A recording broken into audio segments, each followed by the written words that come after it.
So imagine you spend just like millions of dollars building a massive career, right? Right. Yeah. You find true love, you plan literally the most anticipated wedding in, I mean, modern pop culture history. Oh, easily. The biggest. Yeah.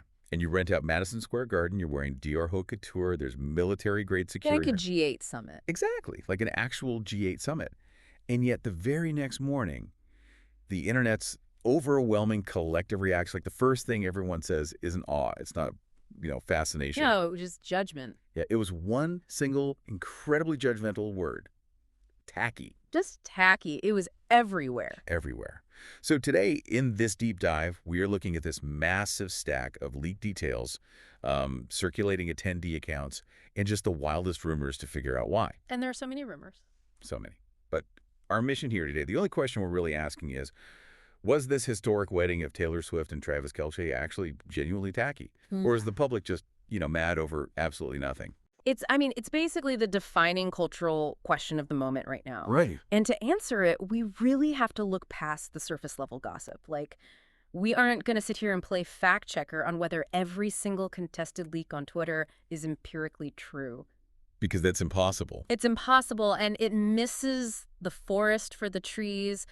The real story here is the friction. The friction, yeah. Right. Like, if these accounts reflect the actual spirit of the event, the public's visceral, almost offended reaction tells us far more about our own collective neuroses regarding wealth, class, and, the modern performance of authenticity than it does about the couple themselves. I completely agree. And I think we need to establish a baseline right away regarding this word tacky. Oh, we have to. Because the internet weaponizes it. Like, people throw it around as if tacky is some objective unit of measurement. Like inches or pounds. Exactly. Yeah. But it's not a dollar amount, is it? Because, you can have a $20 floral arrangement from a grocery store that looks incredibly tacky. Yeah. And you can have a $20 million gala that looks perfectly elegant. Right. Because tackiness is fundamentally a question of intention versus public performance. Intention versus performance. Okay, unpack that a little. So when you or I or anyone listening looks at an event, we are subconsciously scanning it for desperation. We are asking, does this feel authentic to the people hosting it, or are they desperately trying to impress a room full of strangers? Right, like, are you trying too hard? Exactly. That is the acid test of elegance. But the paradox of the mega famous is that this test becomes like mathematically impossible to pass. Because everything they do is public. Yes. Their private milestones don't exist in a vacuum. They instantly become public performance art, whether they want them to or not. Every single stylistic choice is dragged out into the public square and subjected to, millions of competing contradictory opinions. Which means, practically speaking, you can't just send out a standard paper invitation and hope for the best. Oh, definitely not. Knowing that millions of people are scrutinizing your every move doesn't just change your mindset. It physically changes your logistics. We had to build a fortress. You really do. And looking at the circulating accounts of the security protocols for this wedding, it sounds less like a celebration of love and more like a corporate espionage thriller. Mission Impossible, basically. Yes. Because, okay, the logistics described in the aftermath are genuinely staggering. Yeah. We are talking about event staff allegedly being required to surrender all their mobile devices for upwards of 12 hours. Which is intense. Intense. Separating a human being in 2026 from their phone for 12 hours is basically an invasive medical procedure. People start going through actual physical withdrawal. They really do. It is extreme, but honestly, it was reportedly just the baseline.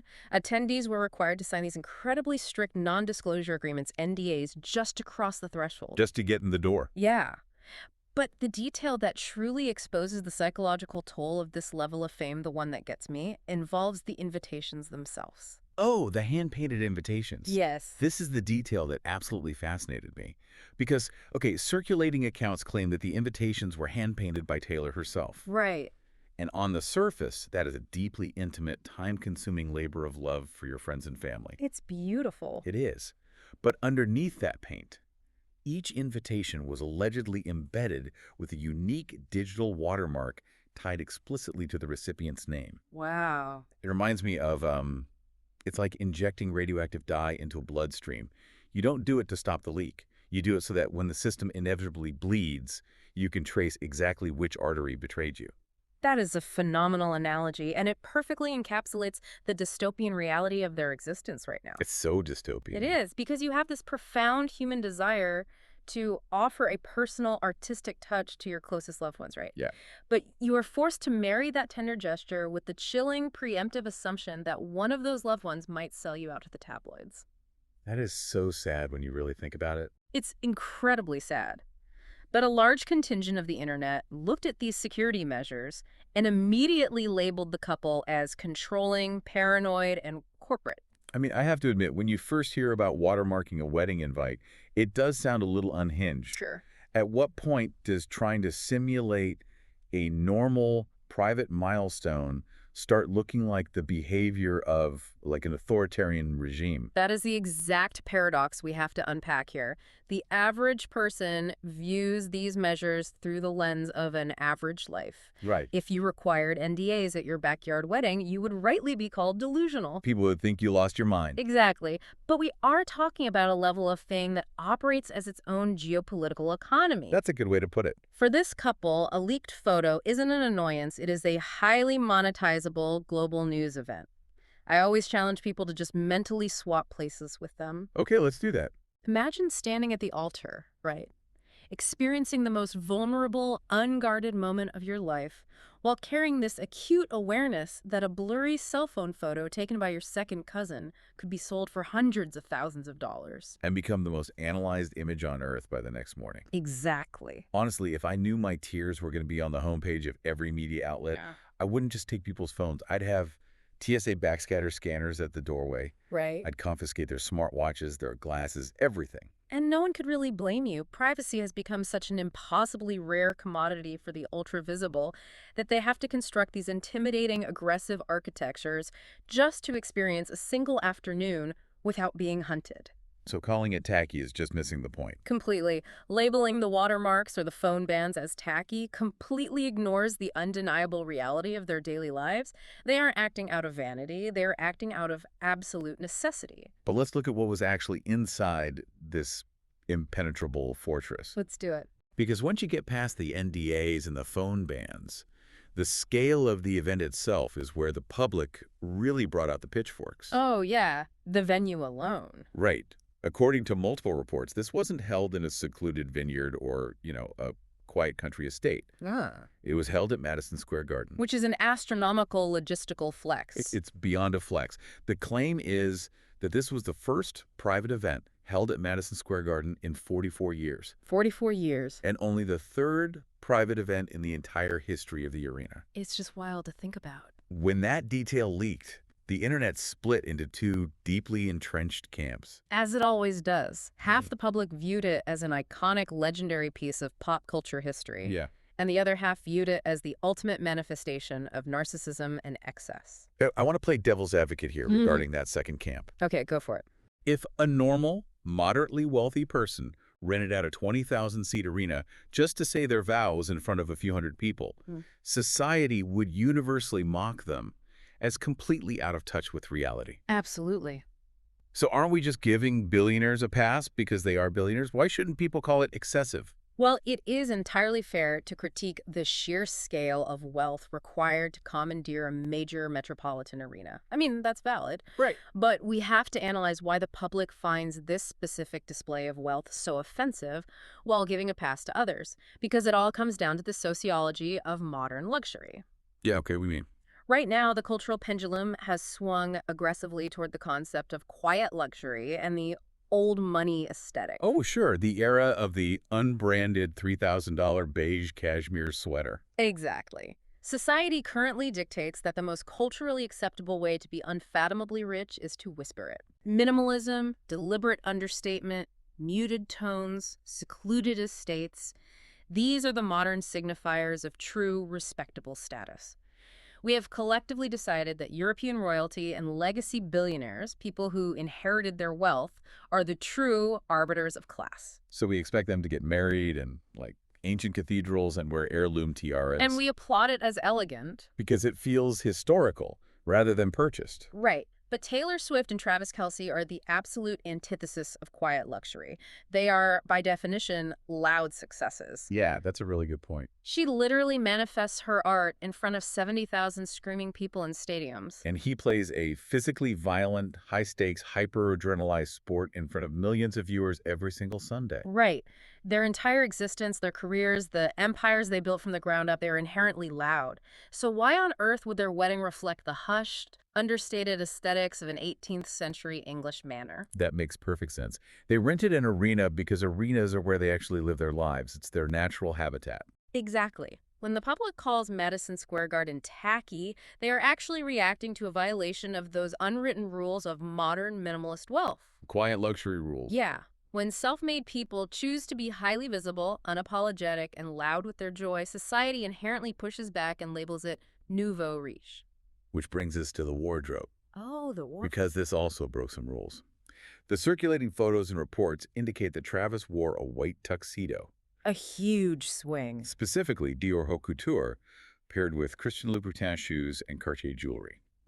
Now, a white tuxedo is a massive swing. It is a highly polarizing sartorial choice. It is arguably the most dangerous choice a groom can make in modern menswear. Right.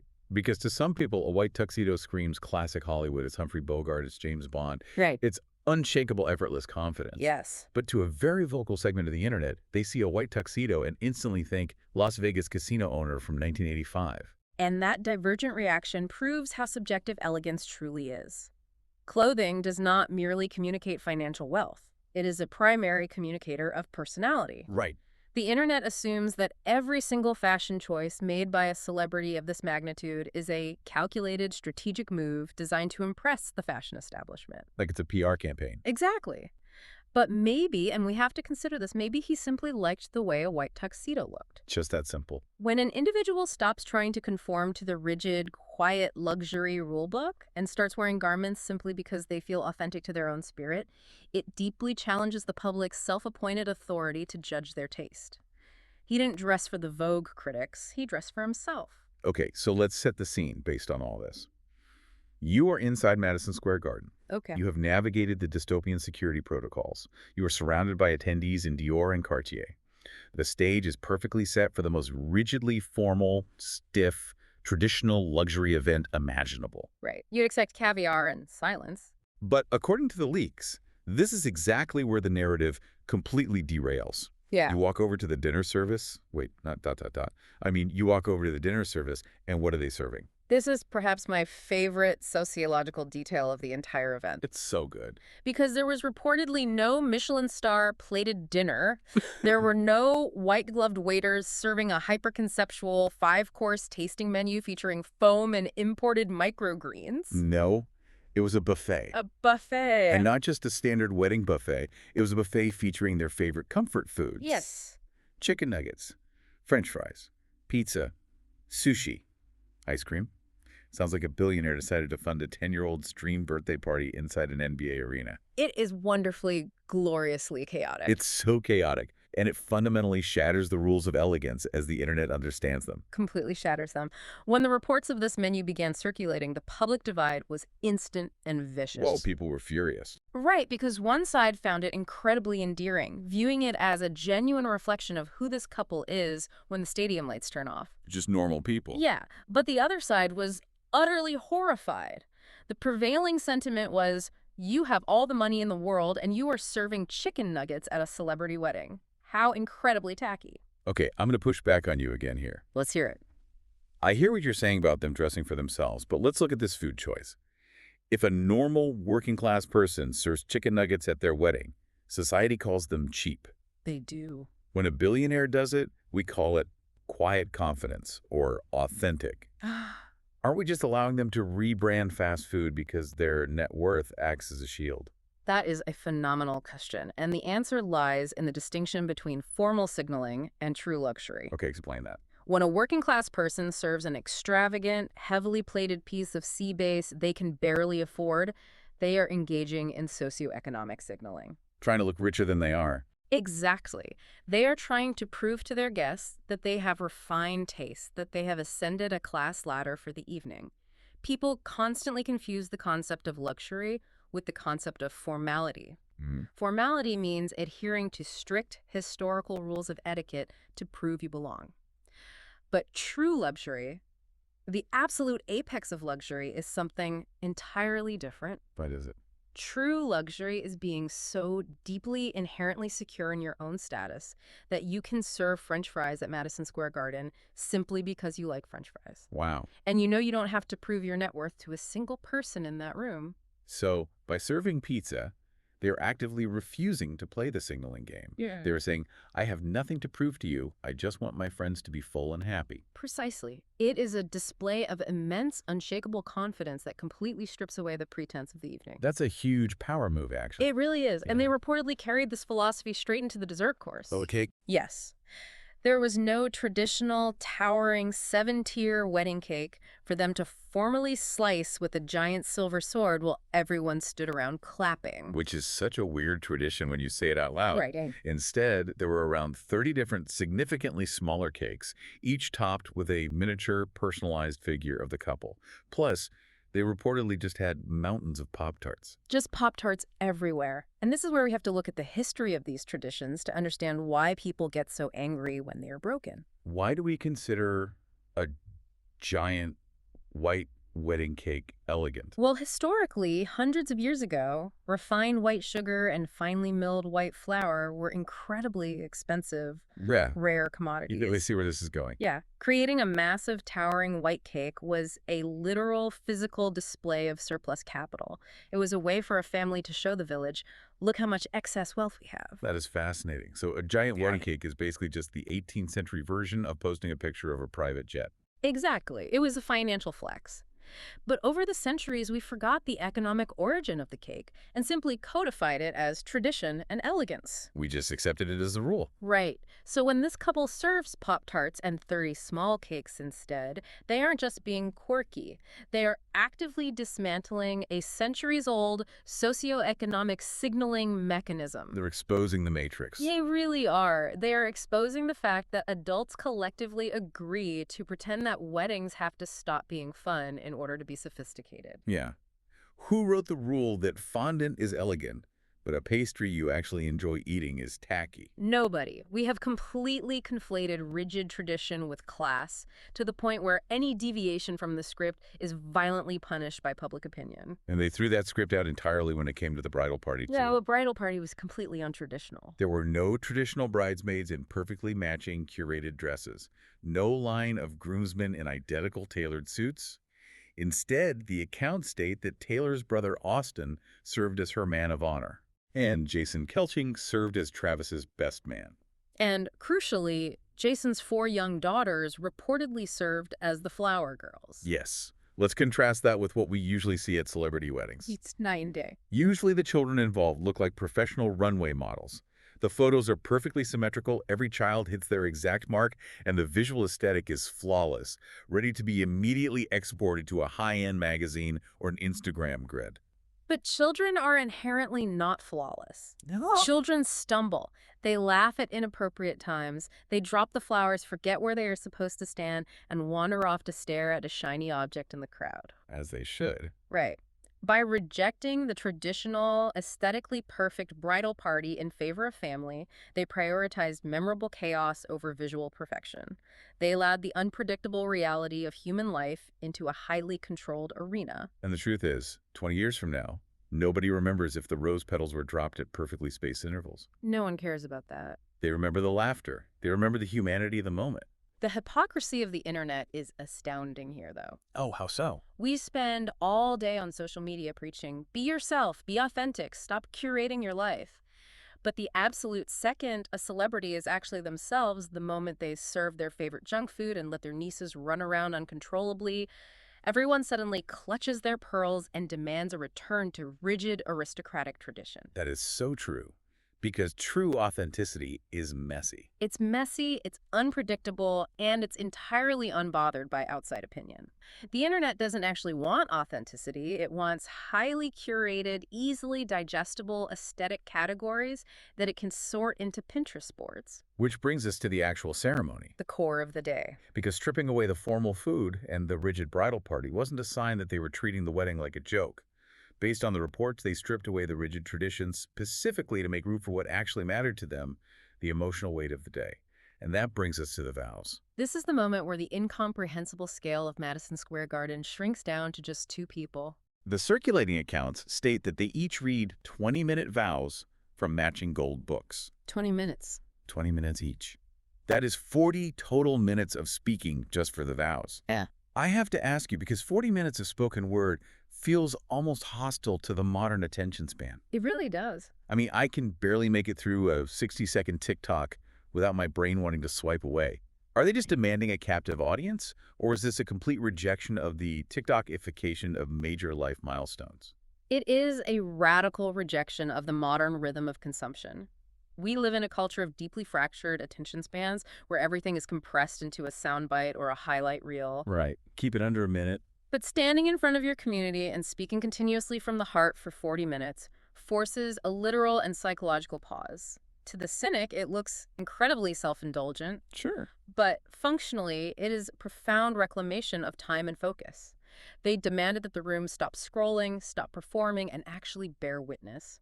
And the content of what they reportedly said during that pause is even more interesting, because it completely inverts the stereotypes we expect from them. The accounts suggest the NFL star is the one weeping uncontrollably, and the pop star is the one quietly analyzing their shared history. The gender dynamics on display here are incredibly potent. Tell me about it. According to the attendees, Travis was visibly the more emotional person throughout the ceremony, crying openly and consistently, especially when he vowed to protect her. Wow. Meanwhile, Taylor was the one engaging in deep retrospective analysis, expressing profound vulnerability about her fears. We are so heavily conditioned by celebrity culture to expect specific archetypes. The stoic male athlete and the emotional female artist. Exactly. The hardened, impenetrable male athlete and the hyper-emotional, reactive female artist. But this dynamic completely reversed it, and it highlights a psychological truth that we are slowly grasping as a society.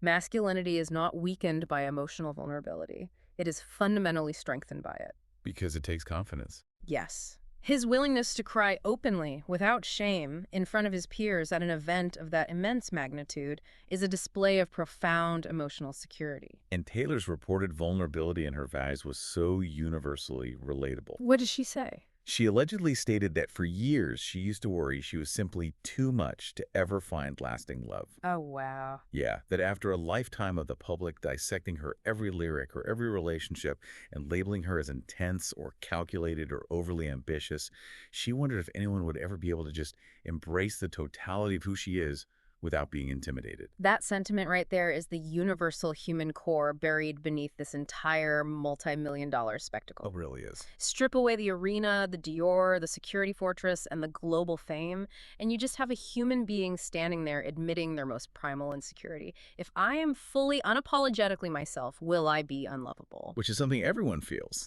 Exactly. That is not a celebrity problem. That is a fundamental human problem. She also reportedly said in her vows that she wished she had known him back in high school, but not for the reason you might think. Not because he was the football star. No. No.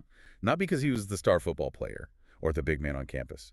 She said she wished she knew him then because he would have been the kind of guy who sat with the less popular kids in the cafeteria. Which is a beautiful, deeply intimate recontextualization of his public image. Right. It honestly doesn't even matter if that hypothetical scenario is historically accurate to who he actually was as a teenager. Right. It's about how she sees him. What matters is that this is the specific version of his heart that she sees and believes in. Love is very rarely about how the external world perceives your status. It is about how one specific person chooses to witness and validate your core character. It's incredibly grounding. And it mirrors another logistical detail from the reports that I found fascinating, the childhood photo tunnel. The photo tunnel, yes. Yeah. Guests arriving at the venue allegedly had to walk through a literal tunnel filled with photos of the couple from their awkward childhoods, leading up chronologically to when they met. It even heavily featured photos of their adopted rescue dog. That tunnel is a brilliant piece of spatial and psychological framing. How so? Think about the inherent atmosphere of a mega celebrity event. When you walk into that room, the air is thick with high status. You are entering a space defined entirely by their current monumental success and power. It's intimidating. Very. but by physically forcing guests to traverse a tunnel of awkward middle school photos, bad haircuts, and pictures of a rescue dog, they subtly but firmly reset the narrative before the guests even reach their They seats. humanize themselves. Exactly. It wasn't a flex of their current fame. It was a grounding mechanism. It communicated, before the stadium tours and the Super Bowl rings, we were just these ordinary, awkward kids. It's thoughtful, much like the embroidered handkerchiefs they reportedly left waiting on every guest's seat, anticipating the It tears. was a very nice touch. And speaking of cinematic, almost unbelievable moments, we have to talk about the weather. Oh, the weather. Because multiple accounts state that shortly after the ceremony concluded, it rained briefly over the city, and then a massive rainbow appeared over the venue. Ah, yes. The meteorological event that completely divided the internet. It really did. Half the internet is posting it's a cosmic sign. The universe is literally blessing their union. And the other? And the hardened cynics are in the comments sections screaming, it's just meteorological atmospheric conditions resulting from light refracting through water droplets. Please calm down and read a science book. And both sides are missing the underlying sociological point entirely. Which is? From a psychological perspective, it does not matter in the slightest if the rainbow was a cosmic endorsement sent from the heavens or just the predictable result of atmospheric humidity. Right. What matters is the human imperative to make meaning out of chaos. Throughout human history, we have attached narrative stories to the natural world to help forge, anchor, and legitimize our most profound memories. We want things to mean something. Exactly. The rainbow became a magical element of the wedding, not because it objectively possessed magic, but because a group of people experiencing immense collective joy decided to imbue it with meaning. That is how human beings process and memorialize profound moments. So we have established this profound, tear-jerking, deeply grounded intimacy. We have childhood photos, emotional vulnerability, and 40 minutes of vows. A lot of intimacy. But right next to all of that intimacy, occupying the exact same space, we have mind-boggling, incomprehensible financial extravagance. Yes, the whiplash. And we have to talk about how to reconcile the tears with the diamonds, because this is the specific friction point where the accusations of tackiness really gain their venom. The clash of contexts. This is where the public's tolerance for wealth is truly tested. Let's just look at the gifts and favors alone.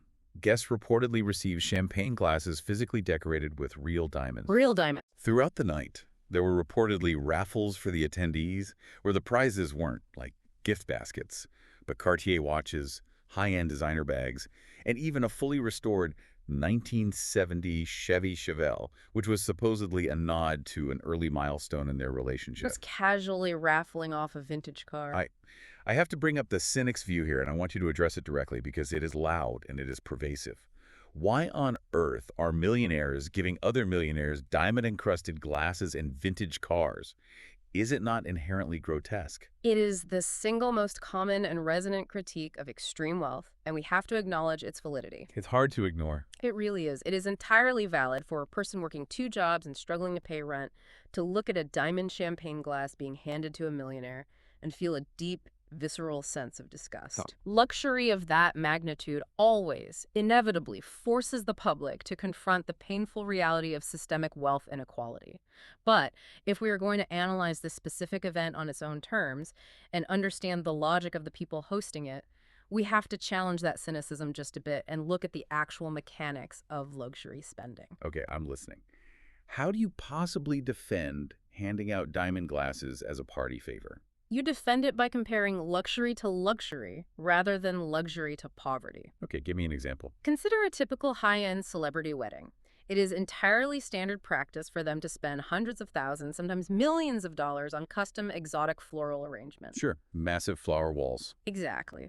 Those flowers look beautiful for exactly 6 hours, and then they die, rot, and are thrown into a dumpster. That's true. Now ask yourself, is it actually more ethical to spend $1 million on something that literally rots in 3 days simply because society deems flowers a traditional wedding expense?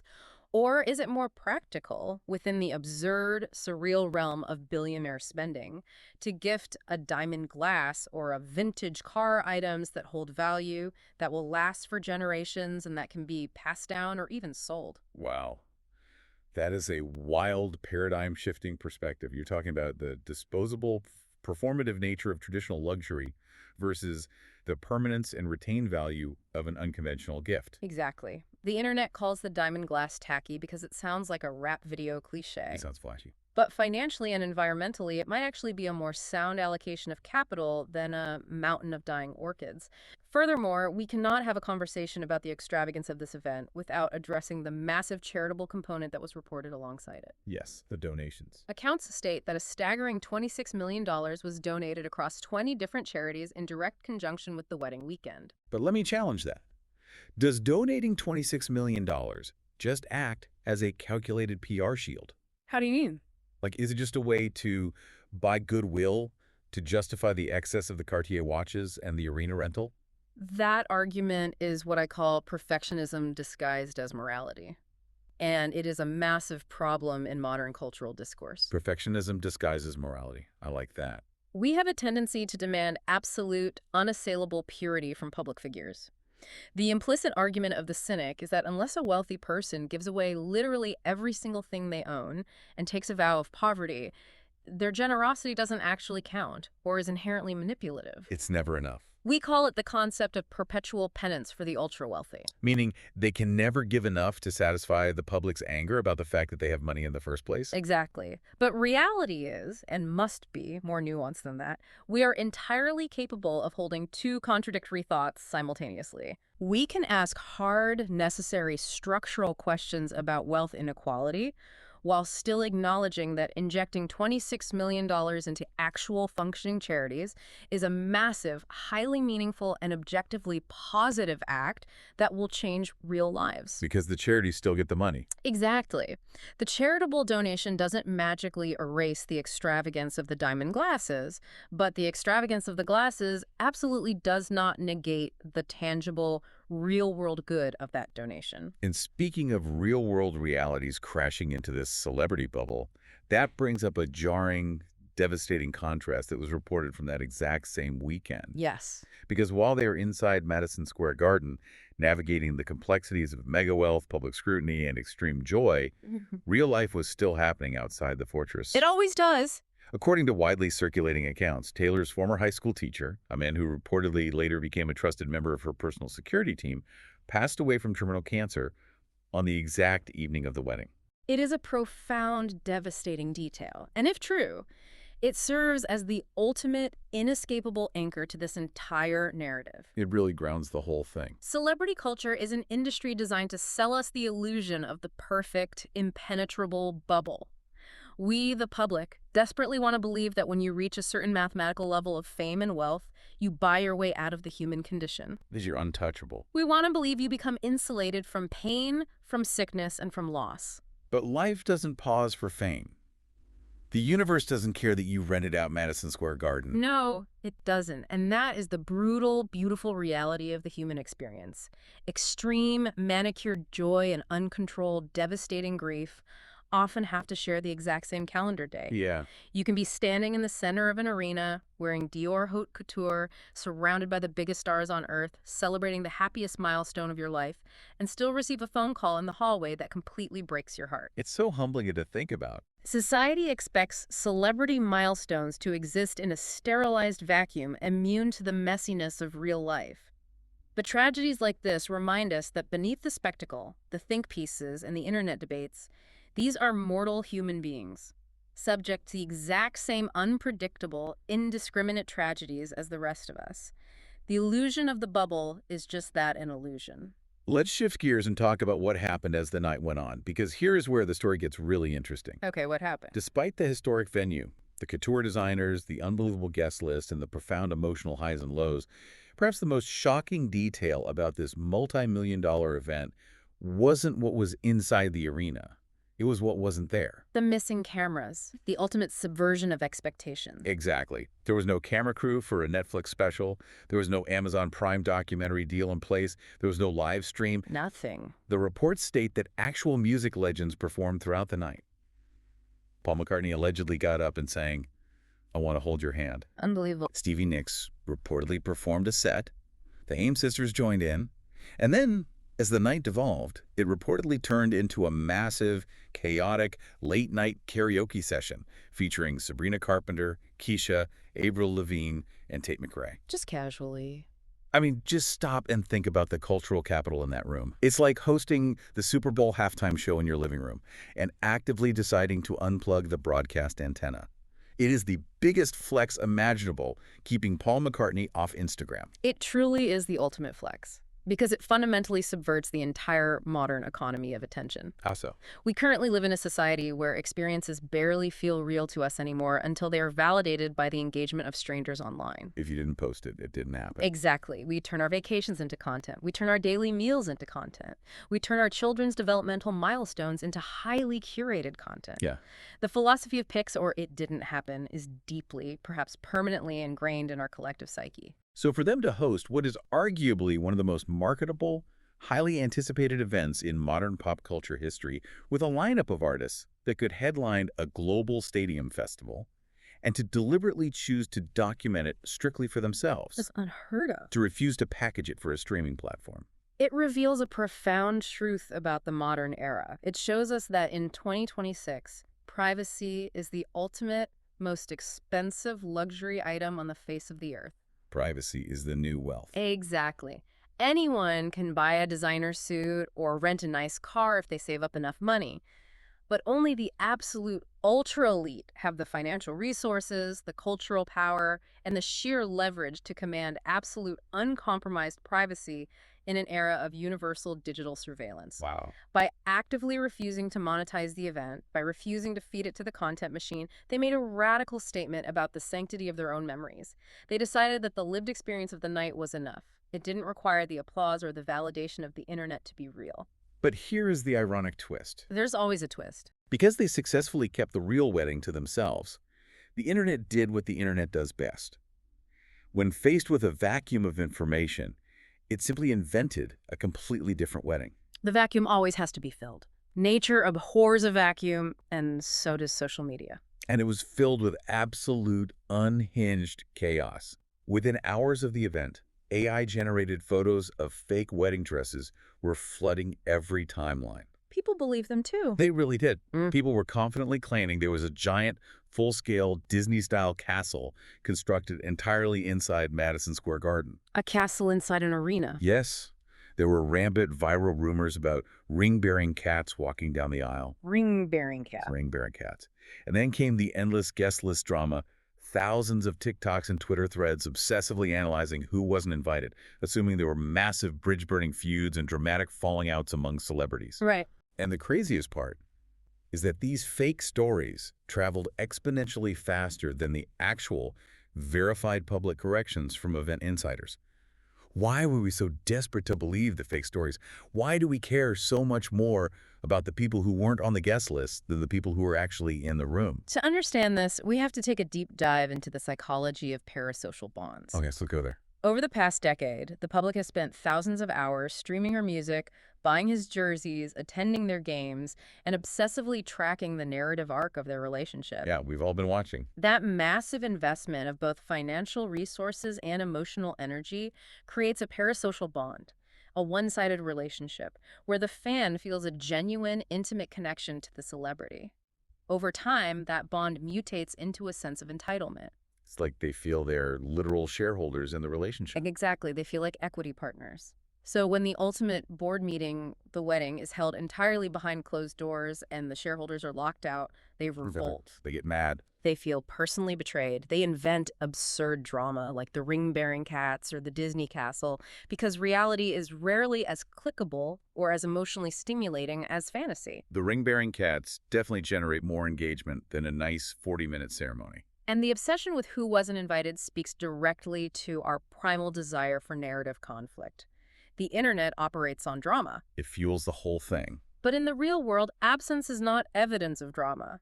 Sometimes a celebrity simply has a mundane scheduling conflict. Sometimes they were shooting a movie on another continent. Sometimes, quite frankly, they just aren't as close to the couple as the fan fiction on the internet assumes they are. Just normal adult things. Right. But a boring scheduling conflict doesn't generate likes, comments, or ad revenue, so the internet collectively writes a soap opera instead. We weren't reacting to the actual Taylor Swift and Travis Kelce. We were reacting to the fictional idea of them that we have meticulously constructed in our own heads. Okay, so we've covered massive ground here today. We've gone through the dystopian NDAs and the watermarks, the historic arena rental, the polarizing white tux, the chaotic chicken nuggets and pop carts, The 20-minute vows. the deeply emotional, vulnerability-filled vows, the ethical debate over diamond glasses and charity, the tragic reality of grief, the refusal to film it for Netflix, and the AI-generated internet madness. It's a lot. It is. We have to synthesize all of this back to our original mission. Look at all these pieces. Was this wedding actually tacky? It depends entirely on your working definition. If we define tacky strictly by the sheer dollar amount spent, if financial extravagance, regardless of context, is your singular definition of tackiness, then yes, many people will rightly and understandably view this event as tacky. Because it cost millions. The wealth on display is objectively staggering. But what if we use the definition we established at the beginning? What if tacky means acting out of desperation, trying to impress strangers, performing for the critics instead of yourself? If that is the metric, then absolutely not. Based on every credible account we've analyzed, the choices they made were radically authentic. They really were. The comfort food buffet, choosing family over models for the bridal party, the 20-minute vulnerable vows, the private karaoke session instead of a streaming deal. These choices were deeply, unapologetically personal. They didn't care what people thought. They actively refused to build an event that would satisfy the internet's expectation of old money elegance.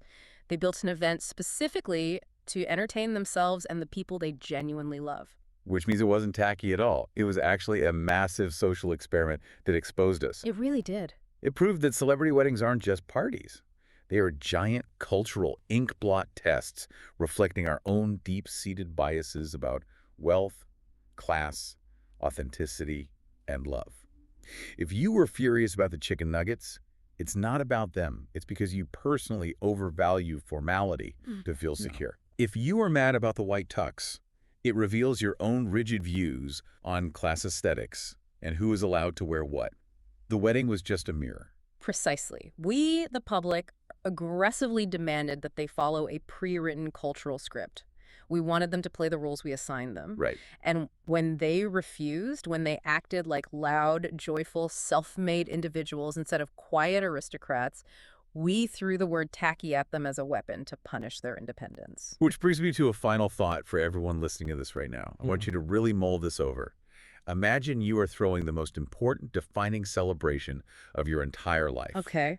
But you are magically guaranteed by some cosmic force that no one will ever see a single photograph of it. Not your extended family, not your high school friends on Facebook, not your followers, no one. The only people who will ever know what it looked like are the people standing in the room with you.